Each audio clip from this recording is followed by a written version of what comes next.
1919 was the year America tried to break Black people, a year soaked in smoke, blood, and fear, a year when white mobs stormed Black neighborhoods across the country, burning homes, lynching families, and tearing apart entire communities.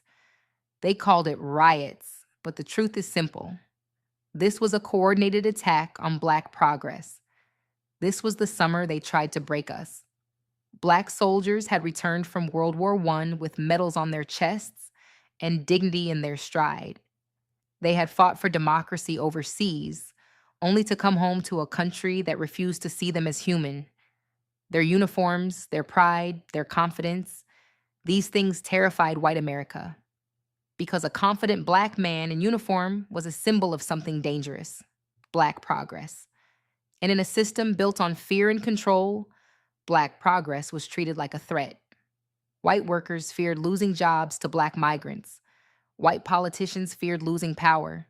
White newspapers warned of a new Negro who refused to bow. The Great Migration had already begun. Black families were leaving the South and building new lives in Chicago, Detroit, St. Louis, Washington, D.C. They were buying homes, starting businesses, organizing unions, and demanding fair pay. And white supremacy panicked. Newspapers printed lies about Black men attacking white women. Headlines screamed about Black mobs, Black criminals, Black agitators. Stories were exaggerated, twisted, or completely invented. The press didn't just report violence, it created it. Because when you paint a people as a threat, you give mobs permission to attack them. It didn't take much to set cities on fire. A Black boy drifted into the wrong part of Lake Michigan. A Black sharecropper asked for fair wages. A rumor spread through a white neighborhood. A lie printed in a newspaper. And suddenly, mobs formed.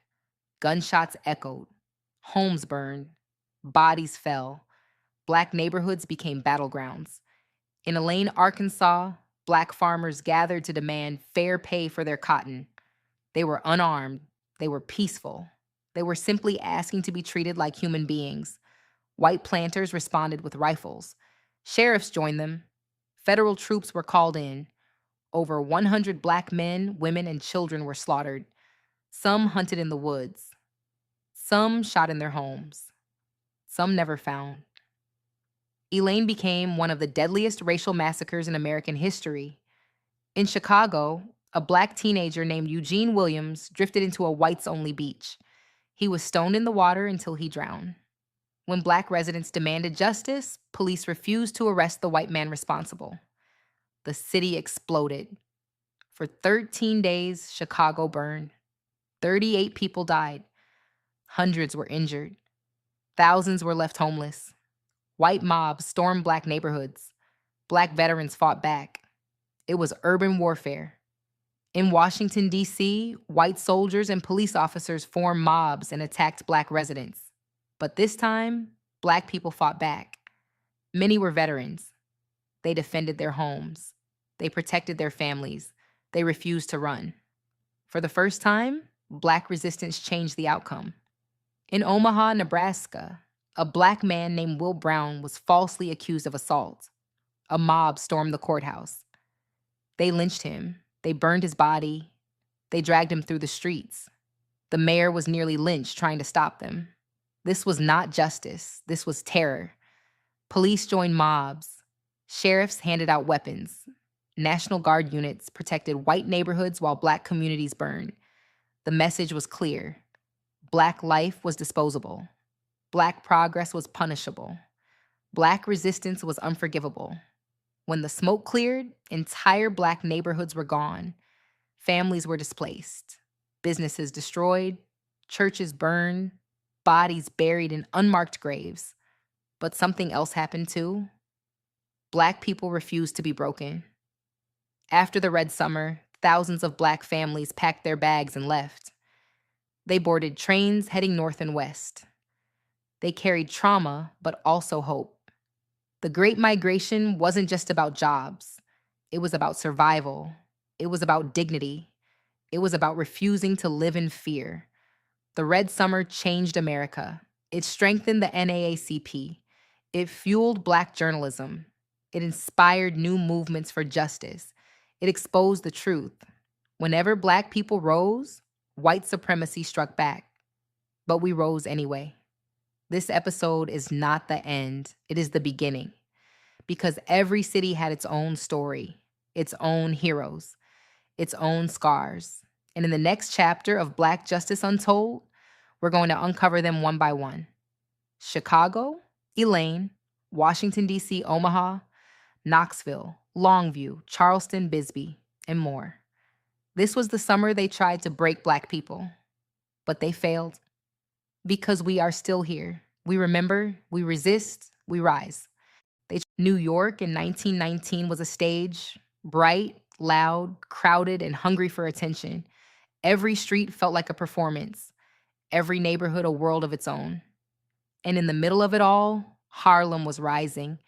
Black families from the South poured into the city with hope in their pockets and ambition in their eyes. They found music, jobs, community, and something rare for the time: visibility. Harlem wasn't just a neighborhood, it was a declaration. But visibility comes with a price.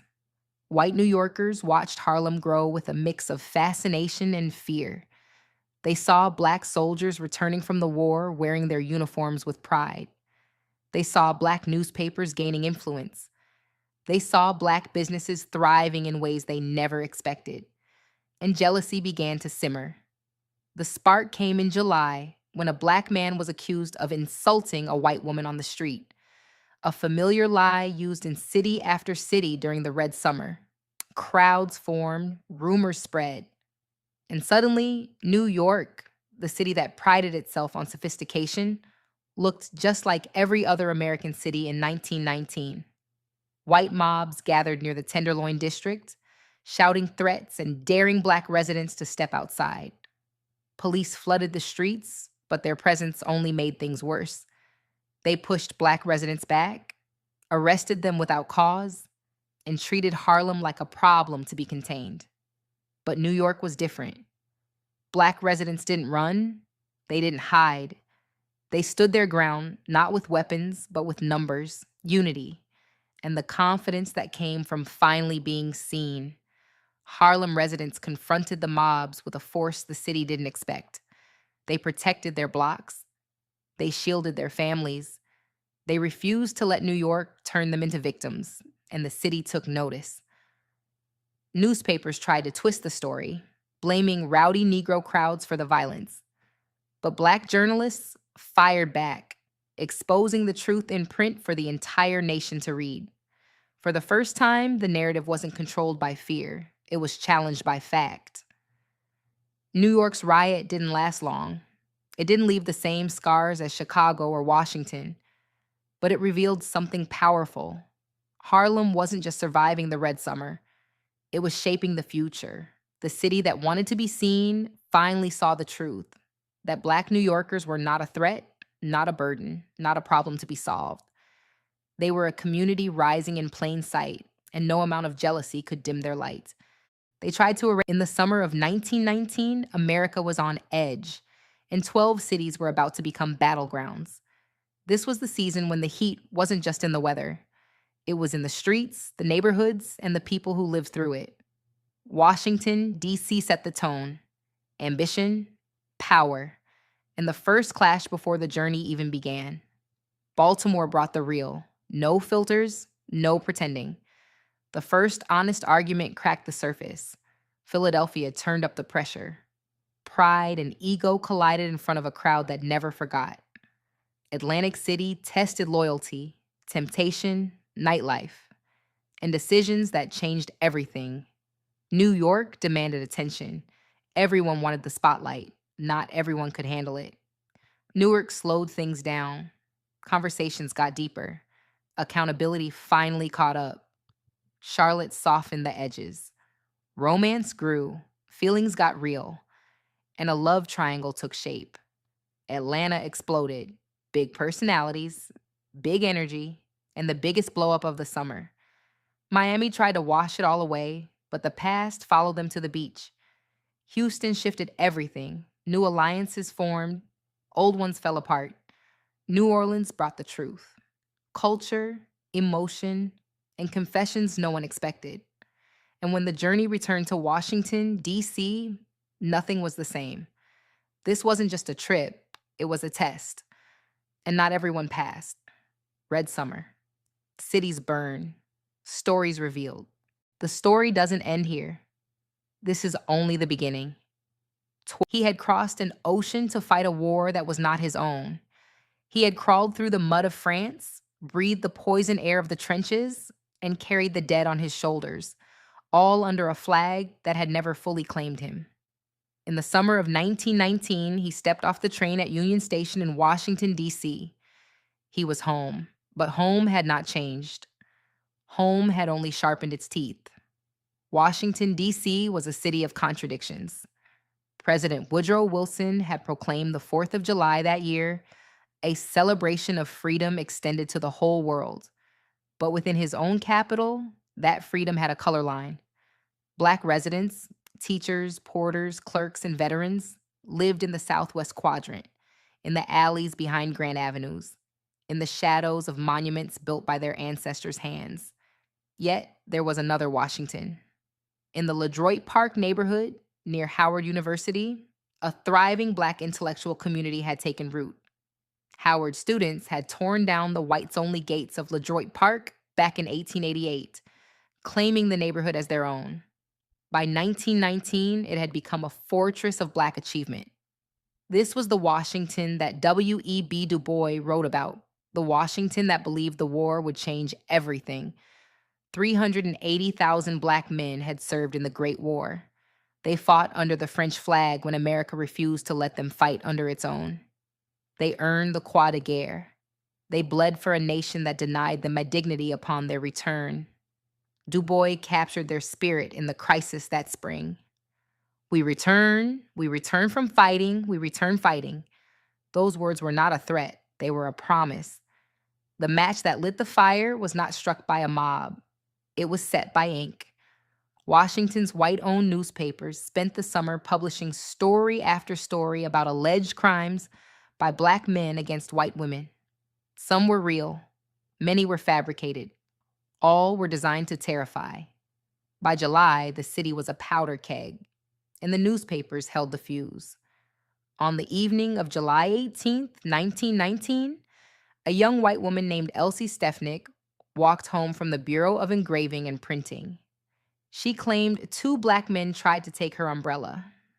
No evidence confirmed anything beyond an attempted theft, if it happened at all. But by the next morning, the newspapers called it an assault. The rumors spread through every barracks and saloon where white servicemen gathered. The rumor grew teeth. Police picked up a Black man named Charles Rawls. They found no evidence and released him. But to the white servicemen in the downtown saloons, the release was an insult. Word passed from bar to bar. They had let him go.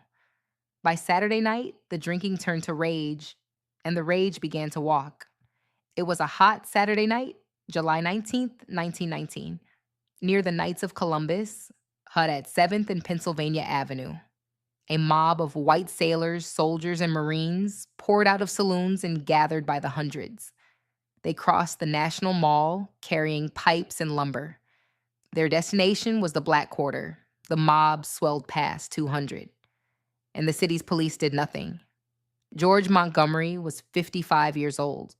He had done nothing that evening but walk to the store. The mob found him near 9th and D Streets. They did not ask his name. They beat him until his groceries lay scattered across the pavement. He was the first, but he would not be the last. The mob found Charles Rawls out walking with his wife, Mary. They descended upon the couple. Rawls and Mary broke free, ran home, and barricaded the door. But the mob pressed in. Then something happened the mob did not expect. The neighbors came.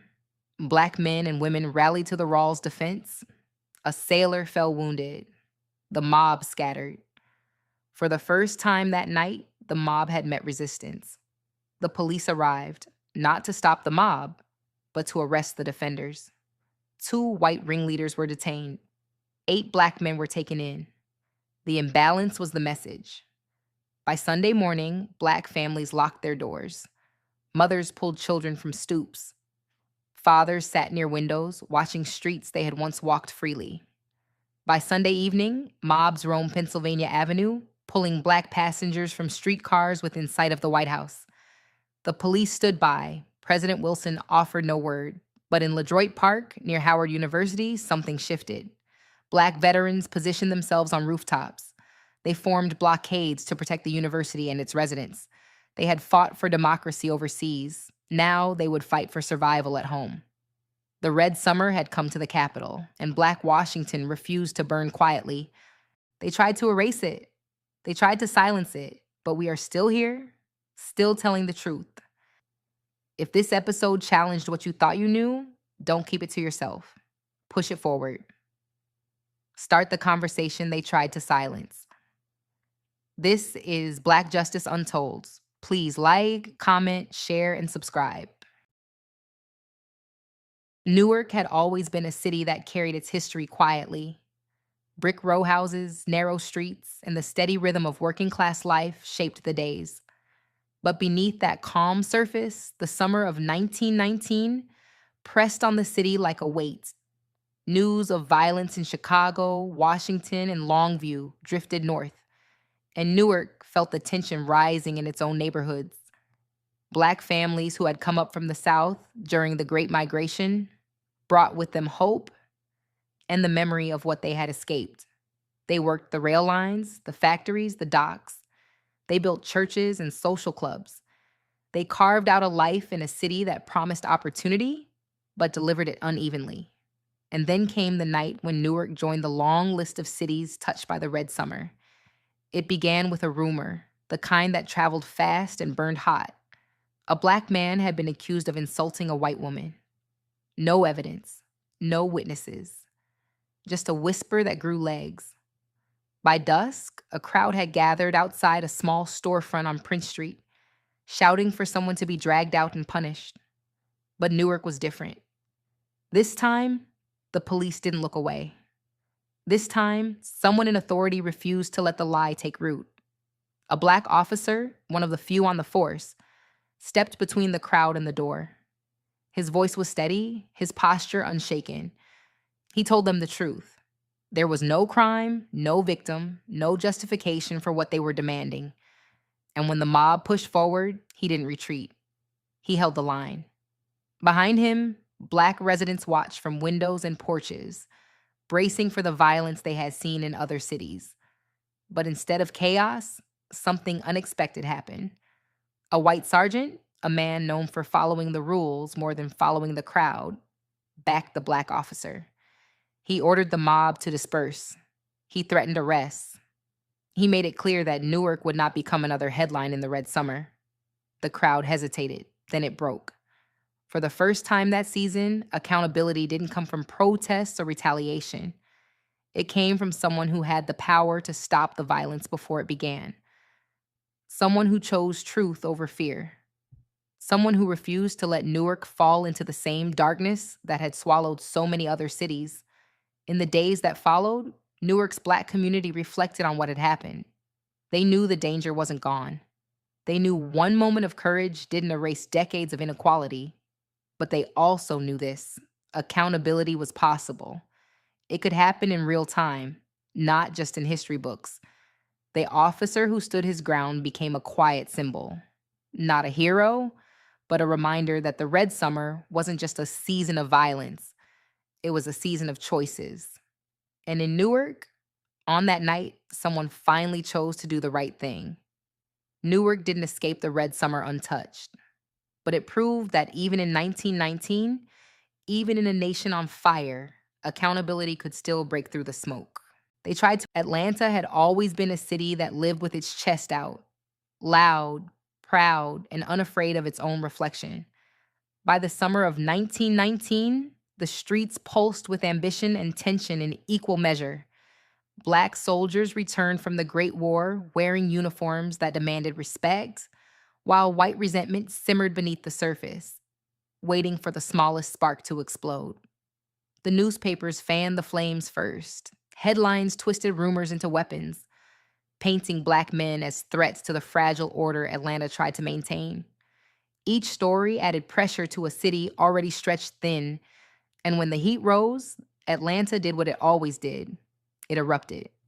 It started downtown, where crowds gathered faster than the truth could catch up. A single accusation, unproven, unverified, spread through the city like gasoline catching fire. White mobs surged into black neighborhoods, smashing windows, overturning streetcars, and dragging fear behind them like a shadow. Atlanta had seen violence before, but this time, the scale felt different. This time, the city shook. Black residents refused to be silent. Veterans who had fought in France stood shoulder to shoulder with ministers, business owners, and laborers. They defended their homes with whatever they had: rifles, broom handles, bricks, and the unbreakable belief that they deserved to live. The sound of gunfire echoed through Sweet Auburn as the night split open. Atlanta became a battlefield. The police arrived late and chose sides quickly. Instead of calming the chaos, they added to it, raiding black homes under the guise of restoring order. But the people of Atlanta had already decided they would not bow. Not this time. Not again. The city's loudest moment came when a massive confrontation erupted near Decatur Street. Hundreds clashed in a storm of fists, shouts, and gunfire. It was a blow-up so fierce that even the newspapers, the same ones that helped ignite the violence, struggled to downplay what happened. Atlanta's truth was too big to hide. By dawn, the smoke settled over a city that looked bruised but unbroken. Families swept glass from their porches. Shopkeepers boarded up shattered storefronts. Mothers counted their children twice. And the veterans, the same men the country had sent to fight for democracy overseas, stood guard over their neighborhoods, refusing to let fear reclaim their streets. Atlanta did not apologize for its noise. It never had. But in the aftermath of the Red Summer, the city was forced to confront the truth it had tried to outrun. That silence had never protected anyone. Only courage had. And in 1919, Atlanta's black community showed the world what courage looked like: loud, bold, and unapologetically alive. Newark had always been a city that carried its history quietly. Brick row houses, narrow streets, and the steady rhythm of working-class life shaped the days. But beneath that calm surface, the summer of 1919 pressed on the city like a weight. News of violence in Chicago, Washington, and Longview drifted north, and Newark felt the tension rising in its own neighborhoods. Black families who had come up from the South during the Great Migration brought with them hope and the memory of what they had escaped. They worked the rail lines, the factories, the docks. They built churches and social clubs. They carved out a life in a city that promised opportunity, but delivered it unevenly. And then came the night when Newark joined the long list of cities touched by the Red Summer. It began with a rumor, the kind that traveled fast and burned hot. A black man had been accused of insulting a white woman. No evidence, no witnesses, just a whisper that grew legs. By dusk, a crowd had gathered outside a small storefront on Prince Street, shouting for someone to be dragged out and punished. But Newark was different. This time, the police didn't look away. This time, someone in authority refused to let the lie take root. A black officer, one of the few on the force, stepped between the crowd and the door. His voice was steady, his posture unshaken. He told them the truth. There was no crime, no victim, no justification for what they were demanding. And when the mob pushed forward, he didn't retreat. He held the line. Behind him, black residents watched from windows and porches, bracing for the violence they had seen in other cities. But instead of chaos, something unexpected happened. A white sergeant, a man known for following the rules more than following the crowd, backed the black officer. He ordered the mob to disperse. He threatened arrests. He made it clear that Newark would not become another headline in the Red Summer. The crowd hesitated, then it broke. For the first time that season, accountability didn't come from protests or retaliation. It came from someone who had the power to stop the violence before it began. Someone who chose truth over fear. Someone who refused to let Newark fall into the same darkness that had swallowed so many other cities. In the days that followed, Newark's Black community reflected on what had happened. They knew the danger wasn't gone. They knew one moment of courage didn't erase decades of inequality, but they also knew this: accountability was possible. It could happen in real time, not just in history books. The officer who stood his ground became a quiet symbol.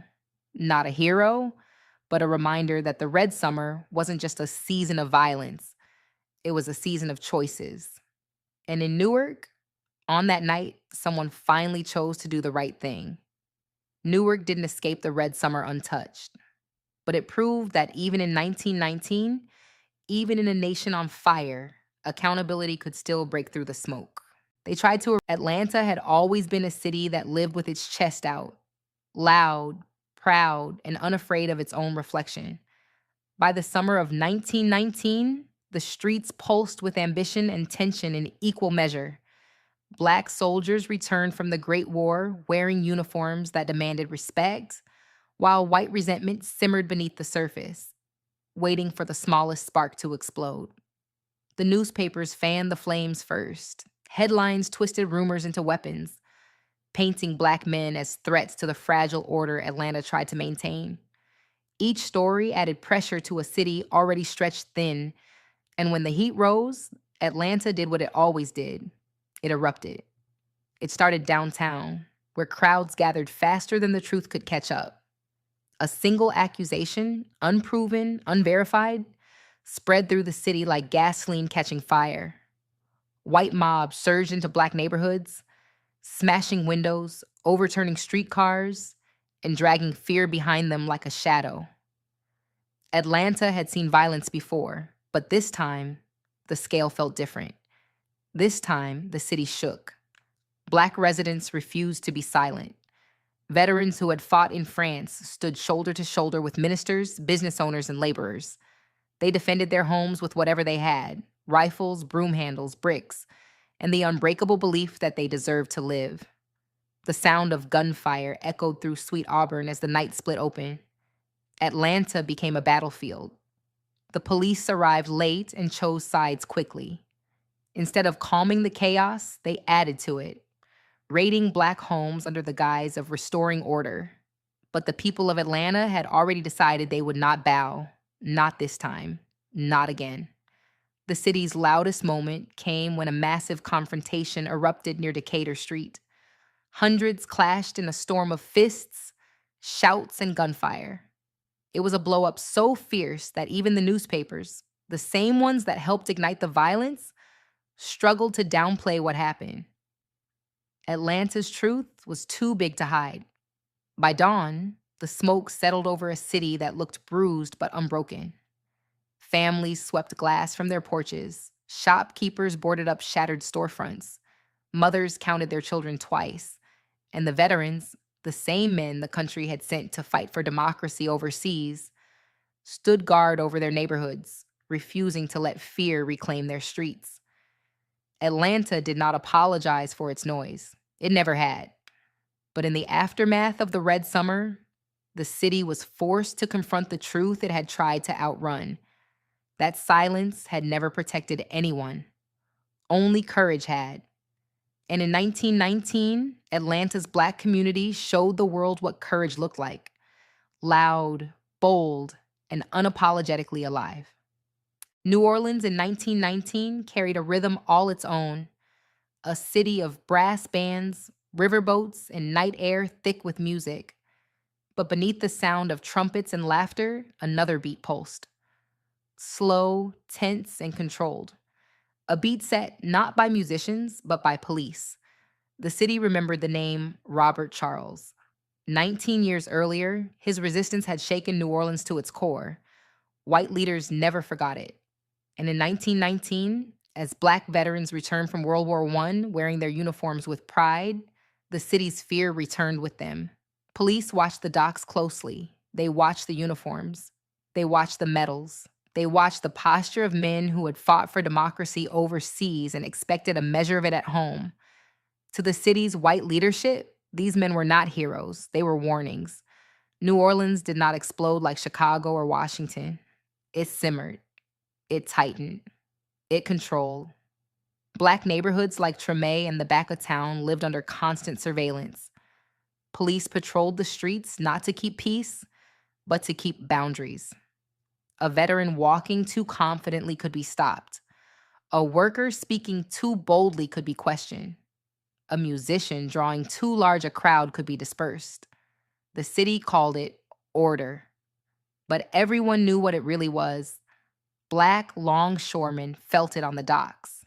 They carried the weight of the city's economy on their backs, loading ships, unloading cargo, keeping the river alive. But when they organized for better pay, police stood ready to break their lines. White unions feared their strength, city officials feared their unity, and the police feared their pride. Still, New Orleans' Black community refused to shrink. They gathered in barbershops and churches. They danced in halls lit by lanterns. They played music that carried joy through the streets, even when the law tried to silence it. They built life in the cracks of a city determined to contain them. Veterans found each other in these spaces.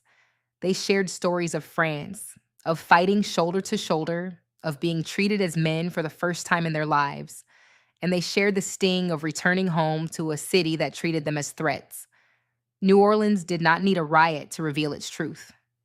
Its truth lived in the quiet moments, the stops, the searches, the warnings, the patrols. The truth lived in the way police watched Black neighborhoods like borders. The truth lived in the way the city used music and tourism to mask its fear of Black freedom. The Red Summer reached New Orleans not through fire, but through pressure. A pressure that pushed down on every Black veteran, every worker, every family. A pressure that tried to keep the city's rhythm predictable and controlled. But New Orleans had never been a city that stayed quiet. Its people carried a different rhythm, one of survival, resistance, and joy that refused to be contained. And in 1919, that rhythm played on, even under the watchful eyes of the police. This was New Orleans during the Red Summer, a city that sang through the pressure, even when the world tried to silence its voice. Charlotte, North Carolina moved quietly in the summer of 1919. The streets looked calm, the storefronts looked ordinary, and the city carried itself as if nothing in America had changed. But beneath that calm, the same tension that burned through Chicago, Washington, and Elaine had settled into the Carolinas. Black soldiers had returned from France wearing uniforms that demanded respect. And in Charlotte, those uniforms became symbols that frightened the old order. Many of these men had served in the 92nd Division. They had marched through mud, artillery, and the bitter cold of Europe. They had fought for a country that did not fight for them. One of them was Private Henry Houston. He walked the streets of Charlotte with quiet pride, believing that service meant something. But in 1919, pride was dangerous. White merchants whispered that Black veterans were getting too bold. Newspapers printed warnings disguised as news. And in the alleys behind Tryon Street, the old rules began to reassemble themselves. The spark came the way it often did during the Red Summer. A rumor spread that a Black man had spoken out of turn to a white woman near the trolley stop. No evidence, no witnesses, just a whisper that grew into a threat. By nightfall, a crowd gathered outside the jail. Men carried anger they could not name and fear they refused to admit. The sheriff stood on the steps, unsure whether to protect the law or surrender to the mob. He had seen what happened in other cities. He knew how quickly a rumor could turn into a riot. Inside the jail, Houston and two other veterans waited. They had seen mobs before. They had seen hatred in uniform, and out of it, they knew that silence could be fatal. So they did the only thing they could. They sang. Their voices rose through the brick walls, low at first, then stronger. Old spirituals turned into battle hymns, songs they had carried across the ocean, songs that reminded them they were still men, even in a cell. Outside, the crowd hesitated. The sound unsettled them. It broke the rhythm of hate. Then a black pastor stepped forward. Reverend J.T. Williams walked through the crowd with a calm that did not match the danger around him. He spoke to the sheriff, not the mob. He reminded him that the law was not a weapon. It was a responsibility. He spoke of duty, of conscience, and of the weight of leadership. His words cut through the shouting. The sheriff listened. He raised his hand and ordered the crowd to disperse. Some resisted. Some cursed. But slowly, the mob broke apart. Not because of fear, but because someone had finally told the truth out loud. By dawn, Charlotte was quiet again. No fires, no bodies, no headlines. The veterans were released and told to leave town. Reverend Williams returned to his church, knowing the next rumor could be his last. And the people of Charlotte carried the memory of that night like a secret. A victory too fragile to celebrate. A reminder that survival sometimes depended on a single voice refusing to bend. Across America, the Red Summer burned through more than 30 cities. Charlotte's story was small compared to the others, but it mattered.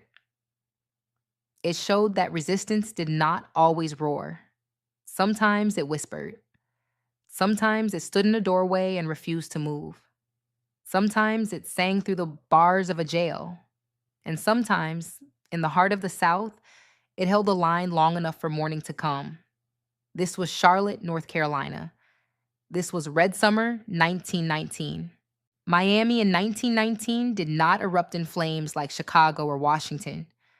But the city carried its own kind of heat, a quiet, calculated pressure that never made national headlines. And it began with the men who patrolled its streets.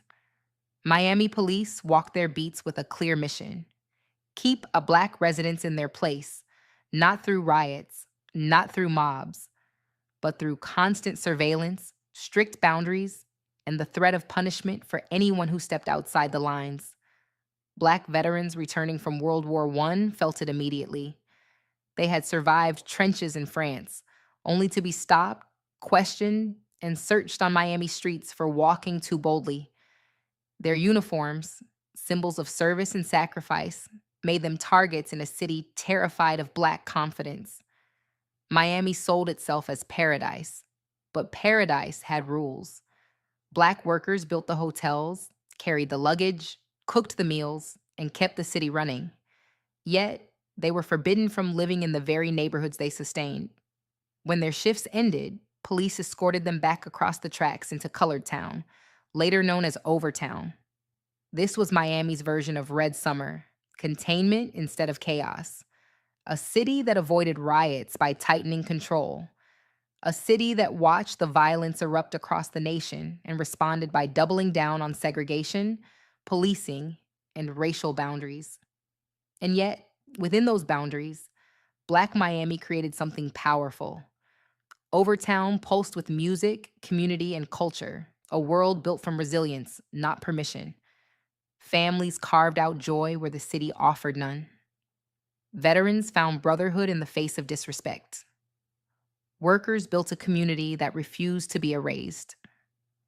Miami's calm was not peace. It was pressure. The kind that never made newspapers but shaped daily life. The kind that reminded Black residents that even in a city of sunshine, the shadow of Jim Crow stretched long. In 1919, Miami revealed a different truth of the Red Summer. Not every city burned, but every city enforced the same fear. Some through violence, others through control. Miami chose control and called it order. He had not meant to die that day. Eugene Williams was 17 years old, a lanky kid from Chicago's South Side who loved the water. On July 27, 1919, he and his friends built a makeshift raft from wooden planks and pushed it into Lake Michigan. The sun was high, the water was warm, and for a moment, the city's tensions felt far away. But Chicago was a city divided by more than streets. Invisible lines cut through neighborhoods, through streetcars, through workplaces, through the very sand on the beach. One of those lines ran straight through the water. Black swimmers stayed on one side. White swimmers stayed on the other. Everyone knew the line existed. No one had ever drawn it, but crossing it could get you killed. The raft drifted, the boys laughed, and then the current carried them past the invisible boundary. On the white side of the beach, a group of men watched the raft float closer. One of them picked up stones. Another followed. They hurled them at the boys, shouting for them to go back. One stone struck Eugene. He slipped beneath the water. His friends screamed for help, but no one on the white beach moved. Eugene Williams drowned within sight of a crowd that had chosen not to save him. When the police arrived, Black witnesses pointed to the man who had thrown the stones. The officer refused to arrest him. Instead, he tried to arrest a Black man who had protested the injustice. The crowd erupted. The first blows were thrown, and Chicago ignited. Chicago in 1919 was a powder keg waiting for a spark. The Great Migration had transformed the city. Tens of thousands of Black families had arrived from Mississippi, Alabama, and Georgia, seeking wages, safety, and dignity. They found work in the stockyards and steel mills. They built churches, newspapers, and neighborhoods. But their arrival threatened the old order. White ethnic gangs, Irish, Polish, Lithuanian, saw Black workers as competition. White landlords saw them as profit. White politicians saw them as pawns. And the police saw them as a problem. The city's Black belts stretched narrow and overcrowded along state streets. Families lived stacked in 3-room apartments. Rent was high, jobs were unstable. But the community was alive. Jazz clubs, newspapers, churches, and the pride of a people building something new. It was a world that refused to shrink, even when the city tried to crush it. The day Eugene Williams drowned, the city's fault lines split open. White gangs from the Stockyards district armed themselves with bricks, pipes, and pistols. They roamed the streets, hunting Black residents. They dragged men off streetcars. They beat women walking home from work. They set fire to homes along the border of the Black Belt. Police officers, many aligned with the gangs, looked the other way. But Chicago was not Washington, and it was not Baltimore. Chicago fought back. Black veterans. Men who had served in the 371st Infantry, the Black Devils of France, took up positions on rooftops. They had fought the Kaiser's army.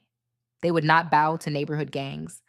They defended their blocks with precision, discipline, and the memory of a war that had taught them how to survive. For 6 days, Chicago burned. For 6 days, the city became a battlefield. For 6 days, the police lost control. The newspapers called it a riot. But the truth was more complicated. It was a war for space, a war for dignity, a war for the right to exist in a city that had drawn invisible lines and expected Black people to obey them. When the National Guard finally arrived, 38 people were dead. 23 of them were Black. More than 500 were injured. Thousands were left homeless. And yet, in the ashes, something had changed.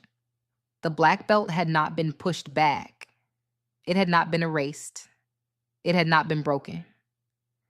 Chicago's Black community emerged battered but unbowed. They rebuilt. They organized. They demanded representation. They demanded protection. They demanded to be seen. Eugene Williams never made it home. But his death exposed the lie of Chicago's invisible lines. And the city learned, painfully, violently, that Black Chicago would not drown quietly. Philadelphia in 1919 was a city under pressure. The kind that builds slowly, quietly, until the smallest spark can split a neighborhood in half. Black families were arriving from the South in record numbers, escaping Jim Crow and searching for work in the city's booming factories. But Philadelphia wasn't ready for them. Row houses overflowed. Streets were crowded. Jobs were scarce. And white residents felt the change closing in around them. The newspapers blamed competition. Politicians blamed housing shortages. But the truth was simpler. Philadelphia was afraid. Police patrolled Black neighborhoods with suspicion, not protection. Landlords refused to rent to Black families. White gangs roamed the streets at night, daring anyone to challenge their claim to the city. And beneath it all, the tension tightened like a rope pulled from both ends. The spark came in July. A Black family moved into a previously all white block in South Philadelphia. They carried furniture, children, and hope, the simple hope of a better life. But to their new neighbors, that hope looked like an invasion. A crowd formed before the sun even set. Whispers turned to shouts. Someone threw a stone. Someone else shattered a window. And suddenly, the block was alive with fear. Police arrived, but not to protect the family. They ordered them to leave for their own safety. When the father refused, officers dragged him into the street and beat him as the crowd watched. Word spread through the Black community in minutes. Men left their homes. Women locked their doors. Children hid behind curtains as the city braced for what felt inevitable. By midnight, South Philadelphia was a battlefield of panic. Crowds roamed the streets. Shots echoed between row houses. Homes were vandalized. And the police, the very people meant to keep order, escalated the violence instead of stopping it. Philadelphia didn't burn like Chicago. It didn't explode like Washington. But it cracked deeply, painfully, publicly. The city's leaders blamed outsiders. The newspapers blamed racial friction. But the people who lived it knew better. Philadelphia's riot wasn't an accident. It was the result of years of overcrowding, discrimination, and a police force that treated Black residents as intruders in their own neighborhoods. It was the moment the city's pressure finally broke. By dawn, the streets were quiet again, but the damage was done. Families packed what they could carry. Children cried as they left the only homes they'd ever known. And the city that prided itself on liberty revealed how fragile that liberty truly was. Philadelphia. 1919 wasn't about temptation or nightlife. It was about survival. The fight to exist in a city that didn't want to make room. And like every chapter of the Red Summer, it proved one thing. When America is afraid, it turns on the people who built it. It started with a rumor, a whisper in a bar, a headline in a paper. A story passed from mouth to mouth until it grew teeth. Baltimore was already tense. The summer of 1919 had brought heat, hunger, and pressure. Black workers had moved into neighborhoods once considered off limits. White residents felt the shift and feared it. The city was close, crowded, raw. And it didn't take much to light the fuse. The rumor was simple. A Black man had assaulted a white woman. No name, no evidence, just a spark. White mobs began to gather. They didn't wait for facts. They didn't ask questions. They moved through the streets like smoke. Fast, choking, everywhere. Black families locked their doors. Fathers stood guard. Mothers pulled children from stoops. But the mobs came anyway. They smashed windows. They dragged people into the street. They beat men who had done nothing but walk home from work. They set fire to homes that had stood for generations. The police arrived, but not to stop the violence. They arrested Black men defending their families. They watched as white mobs tore through neighborhoods. They called it a disturbance, but it was a riot. In the heart of Baltimore, Black residents fought back. They formed barricades. They used whatever they had, bricks, boards, their own bodies. They refused to burn quietly. The newspapers called it unrest. The city called it unfortunate. But the people who lived through it knew the truth.